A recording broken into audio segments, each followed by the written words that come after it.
Coach was just talking about how nice it is to be home and have a couple days to practice and to kind of just take a breath after the travel schedule and everything. Just how much did you guys maybe need a chance to just sort of catch your breath and then how much you're looking forward to playing at home finally? It feels so good to be back home. I know it's been tough missing a lot of school, and traveling so much really plays a toll on your body, so it's been really nice to be home for the week and to get a lot of practice in and to really catch up on stuff. And I know everyone's really excited to play in front of our home crowd. So I would assume most of the freshmen, made a trip or two and have watched a game at the Jane, but what are you guys telling them about what it's like to play there and what that environment's going to be like? It's a crazy environment. I don't think you really understand it until you're playing under the lights in front of your fans, and it's going to be super loud. They're going to need to be loud on the field, and I know everyone's really excited.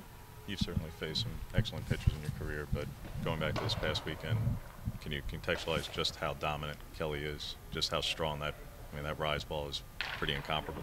Yeah, I think she does a really good job of mixing speeds, which I think we struggled with a little bit against her. Her rise ball was a little bit slower than her lower pitches, so I think that threw some people off. But I think it was good exposure and to really give the younger kids some experience against elite pitching like that. Was it the shift from that to then facing Martin that was the difficulty? Because Martin usually doesn't strike out that many, certainly not in 5 innings.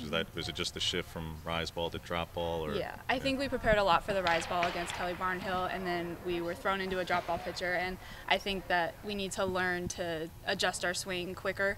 And I honestly think our approach was there and that we swung at some of the right pitches, but there were some technical adjustments that we need to make that we've been working a lot on in practice. You guys have had to leave Eugene early the last couple of weeks anyways, but with the weather coming in a couple weeks ago and missing class for those days, how hectic has getting classwork sorted out been for the team recently? It's been crazy. It's been hard to miss that much school and traveling that much, but we have a lot of great resources. We have study hall on the road, so we do what we can, but it definitely is a challenge to stay on top of things. And how helpful has it been this week just to know that you're going to be here all the way up until game time? It's been nice. It's easier to manage your time when you know where you're going to be and know what time you need to be places, so it's been a lot nicer being home.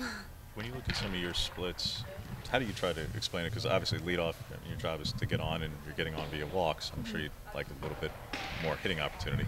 Yet when you get runners on and in scoring position, it's been harder to capitalize necessarily. Just how do you kind of explain the difference in the splits situational? I think I'm still trying to figure out my approach as a leadoff. I think that I'm usually a really aggressive hitter, and I've had to compromise that a little bit in the leadoff spot, but I think what's going to be important for me going forward to capitalize with runners on is to separate my first at-bat of the game from the rest of my at-bats. I'm only a leadoff for one at-bat, and I think that's what I really need to learn this year to be the best leadoff I can be.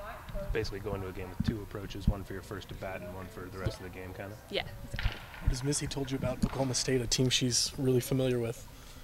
We have not gone over film or anything yet. I think we're going to do that later in the week, closer to game time. So I'm sure she has a lot of insight and will really help us for this weekend. So this has really been about you guys for a couple days before you get into that. And how different has that been in the last few weeks?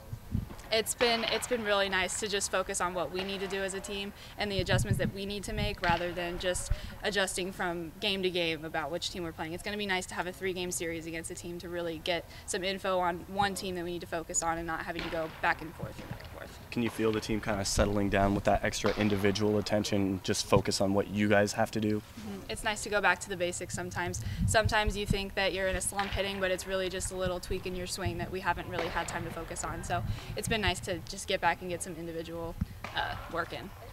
You guys presented Coach for the game ball. What was that moment like for you guys? That was so special. I know it's been a crazy year for her and for all of us, and it's really nice to just have those moments to really show that we're a family and to support each other, because I know we all really support her and she supports us. So that was a really great moment.